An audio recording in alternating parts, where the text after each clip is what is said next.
is your actual house, by This the way? is my actual house. Yeah, it's Real. my actual house. What's in Like your real. refrigerator? I want to know what's in the refrigerator. What do you got? What Let is me in see. here? Let me see. This Oh will tell God. me everything about you. Everything I need to know. Medicine. This is my medicine that costs so much money, and these expensive costs are going up, so it has to be Wow. refrigerated. Some berries, some leftovers from last night, a lot of wine. Um, so welcome to the kitchen, Governor Newsom. Thanks for hanging out with me on election day. I mean, it's an election day today? My gosh. I know something's going on. It is amazing. By the way, this is an exciting day because I really believe, and I hope you agree with me, this is the beginning of something radically new and different in the Democratic Party. And that is a party that's winning, a party that's back on its toes, not on its heels, a party that has broadened its base, that is more expansive in terms of the scope as we compare the candidates and messages they brought, but same time, their ideological spectrum of the party. I just think everything is really pointing in a very, very positive and exciting direction. Yeah, today is a big deal. It's the first real chance for us to publicly show this ruling party, the one who put military in our streets and shut our government down and is apparently more than willing to starve 42 million people because they refuse to negotiate on healthcare. Today is the day that we get to show them how we feel about them. And I think that's really important, whether we're voting for school board or for governor or for Prop 50 here in California. It is an incredibly important day to say, like, hey, we don't like what you're doing, and it doesn't matter where we're voting or what we're voting for. We're going to tell you that publicly. No, unquestionably. And look, we're going Yeah. to have two new remarkable Democratic governors in Virginia and obviously New Jersey. And regardless of where you are on the political spectrum, I mean, universally, you've got to admire this young man in New York and how he campaigned and how he organized and how he energized. And I mean, his ability to communicate and his ability to distill the essence of a message and focus on things that matter to people, real in their real life, is just extraordinary. And then even the Pennsylvania Supreme Court, I mean, there's a lot of other races, to your point, including those school board races. And what we're obviously trying to achieve here in California as it relates to the architecture of our republic and our democracy, as it relates to checks and balances, co-equal branches of government, popular sovereignty, the rule of law, and this notion of oversight, which is all it will be about in 2026.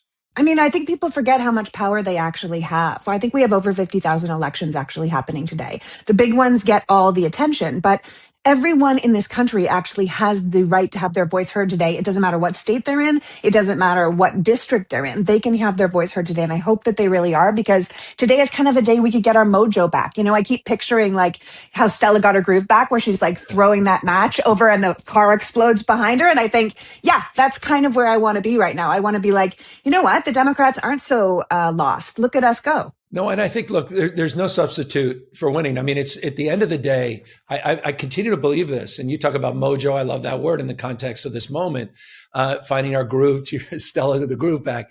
But it is, look, at the end of the day, I think the one thing that's marked so much of our anxiety over the last 7, 8, 9 months, 10 months is this notion that the Democratic Party is quote unquote weak, that it hasn't found its voice. That, you know, we're sort of, you know, we're wringing our hands and we really don't know who we are. And I think what we're seeing expressed, and it really is bottom up, to your point, you saw it with 7 million people that showed up because they haven't given up. To the No Kings rally that recognized there's no, you know, there's no crowns, there's no thrones, there's no kings. And they came out in record numbers, and they've bolstered our spirits, and they've distilled a sense of well-being and optimism. And they've given, I think, all of us more courage and given us a little more clarity and conviction. And we're sharing that passion with action now. And we actually have remarkable candidates delivering outstanding messages tailored to their constituency. And we're building this broader, not just new, we have a deeper bench now, but we're also a broader kaleidoscope of who the Democratic Party is. It's a little bit more inclusive, a little less judgmental. We're not, you know, and I think that's important as well. And I think we also, to your point, are finding our groove as it relates to, you know, the Senate and the House, where they're standing tall and they're winning the debate on the issue that's not even political. It's universal, and that's healthcare, and winning the debate on this fundamental idea and the notion of that we, you know, should feed the poor and the hungry, for Christ's sake, Yeah. and Thanksgiving and the holidays. And only to see Trump again try to vandalize these court decisions and say, no, we're not going to move forward with a contingency plan. I mean, what more do we need in evidence of what this moment represents? No, I totally agree with you. And like, look, I have to say credit to you because there were a lot of people thinking the Democrats were just lost with the, chickens with their head cut off, running around, not knowing what to do. And I have to say credit to you because you stood up and you met the moment. You said, we're not going to do what we're doing here. We're going to have this election response to what they're doing in Texas. And if they do this, I'm saying, please don't do this. But if you do it, we are responding with Yeah. action. And I think that that is so essential. And I think that's what you did. And it gives a lot of other people courage. I hope other governors will realize watching the results of Prop 50 today, that they can also stand up for us the way you have stood up for us in California, but also the way you have stood up for the Democratic Party and said, you know what? I can fight fire with fire. I will punch back. I won't just lie down and let you walk all over me. And you've done that through social media. By the way, your social media team is genius. They are hilarious and amazing, and they were what we need. But it's just this need for us to have people that are saying, I'm not just going to lie down, because that's what most of us feel. We're like, why isn't anyone fighting? And I watched you on a podcast back in the beginning of the Trump nightmare. And you were like, I was watching what he was doing. And I was thinking, why isn't anyone doing anything? Like, where's the opposition? And then you were like, oh, geez, do I have to is it me? Is it me? Do I have to stand up? And I feel like a lot of us feel like that. Like no one's coming to save us. No. It's all going to come down to us saving ourselves. Whether you're a governor or a woman in her kitchen, it's going to come down to us. I love that. Look, it's not what happens to us. It's how we respond to what happens to us. And it goes to just a fundamental belief: for things to change, we have to change. And so the whole point, and I think the point you're reinforcing, is the point I was sort of came to grips with, which is I had to reconcile my own complicity at this moment. Society becomes how we behave. We are our behaviors. And so we have to behave differently. We have to recognize the rules of the game have changed.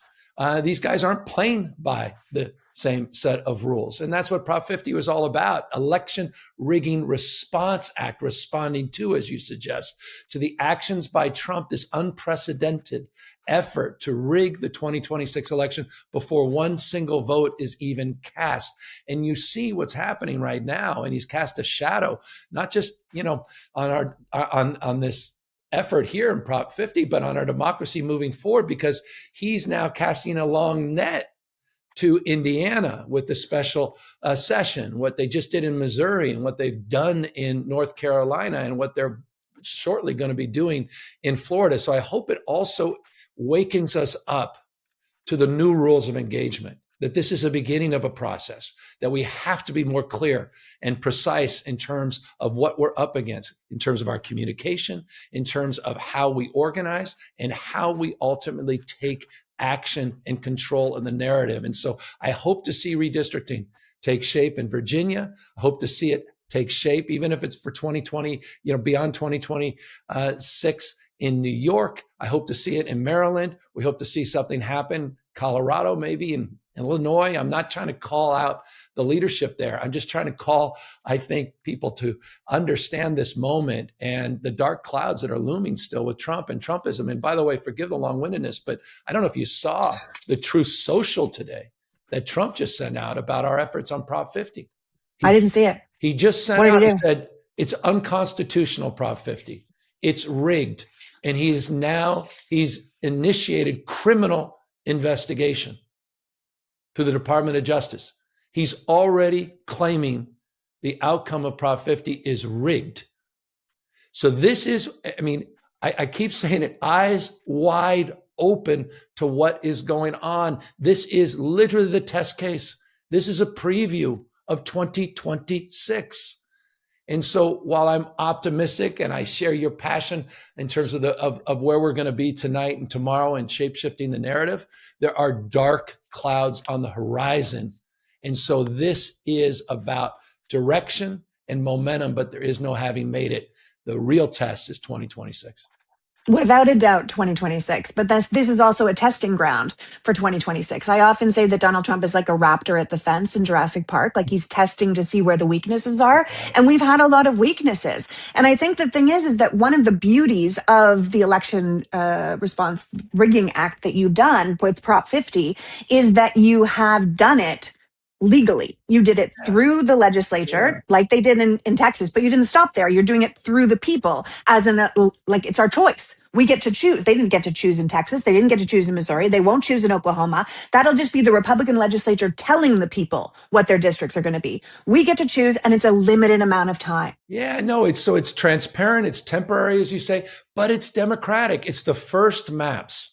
And this is really important. I don't think people fully absorb this. I even mentioned this to members of the legislature, and they act like they heard it, and then they come back to me and said, "Is that really true?" It's the first time maps have ever been presented to the voters themselves to decide for themselves. So this is unprecedented in redistricting history. And that's why I think it's really important for those that may have some sort of residual anxiety about this. Temporary response to the crisis that was initiated by Donald Trump in a transparent manner that is totally democratic, where the people themselves will decide. I think the point here is that clearly the red states are all in on cheating to win. They're not even going to ask the voters what they think. So this isn't time for half measures or upholding the norms. We need every leader to meet this moment, to pull out all the stops, because to make change, like say you want to make gerrymandering in general illegal, you have to have power. We can't do anything without power. And we need to get our power back if we want to make anything better. If we want to pass the Election Response Act, if we want to pass the For the People's Act, if we want to pass the John Lewis Voters' Right Act, which is what the Democrats kept voting for, to make elections more fair. But we can't do any of that unless we get power back. So this is the step we need to take now. It's so, what you said is so critically important. And it's sometimes hard for a lot of Democrats that, we want to be right and we want to do the right thing. Meanwhile, these guys are consolidating power. They're rewriting history. They're censoring historic facts. They're trying to rig elections. They don't want, Donald Trump does not want, you saw this after January 6th. He tried to light this democracy on fire. He dialed up for 11, 12,000 votes. He's dialing into governors across the country saying he's entitled to these new seats. He is not screwing around. He sent the DOJ as voting monitors to my state and in Virginia. He's got masked men showing up in and around polling places, Greg Bovino and others. He's got the National Guard federalized and now organized to go out to all 50 states starting January of next year. This is code red. And so it is about power, and it's about time that Democrats understand that at their core, that we will lose this democracy, we will lose this republic unless we understand that. And so I appreciate, forgive me, I really do appreciate how you have absorbed a deep understanding of that and what this moment represents.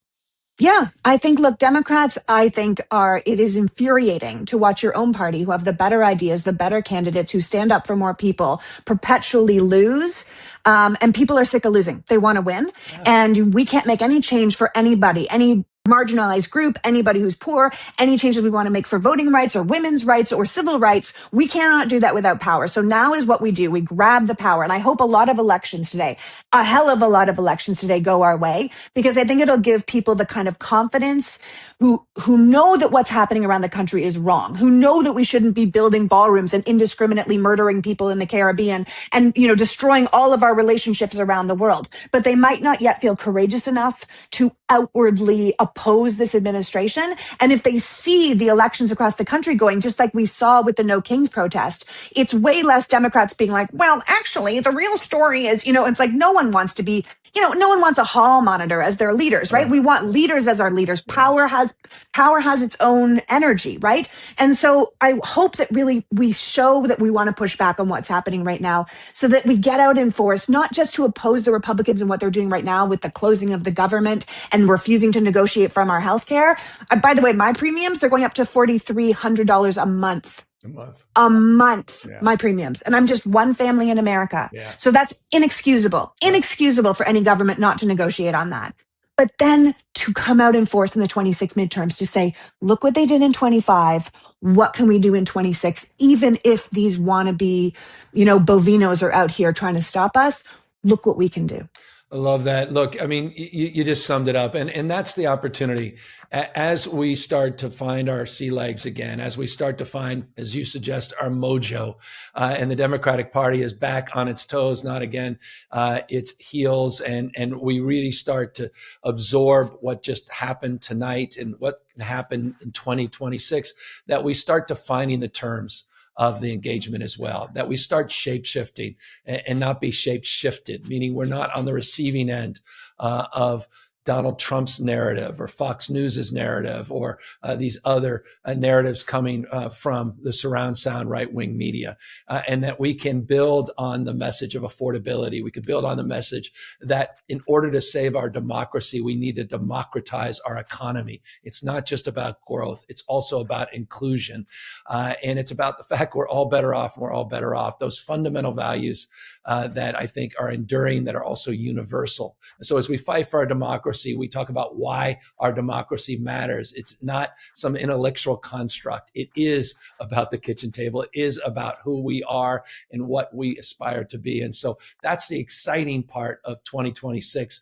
But tonight, I think, is going to be a big marker. It's a big moment. I really don't want to understate, I think, the significance of what's happened and what's happening across this country at this moment. I think is going to be a very, very dark night for Donald Trump. From your mouth to God's ears, may it be. And we have to just be like, it's less of what we don't want, which is Donald Trump and whatever he's bringing in his authoritarian America, and more of what we do want, of painting a future that really includes all of us and is better for all of us. And I think that's ultimately what we start today. We start saying, we are painting a path for a better future. It's not just we don't want this, it's we do want that. And I think that's the way that we go. Thanks so much for joining me today. Great to be with you. Thank you for everything. Everybody get out and vote. Get out and vote if you haven't voted. Come on, people. This is your chance. Take care.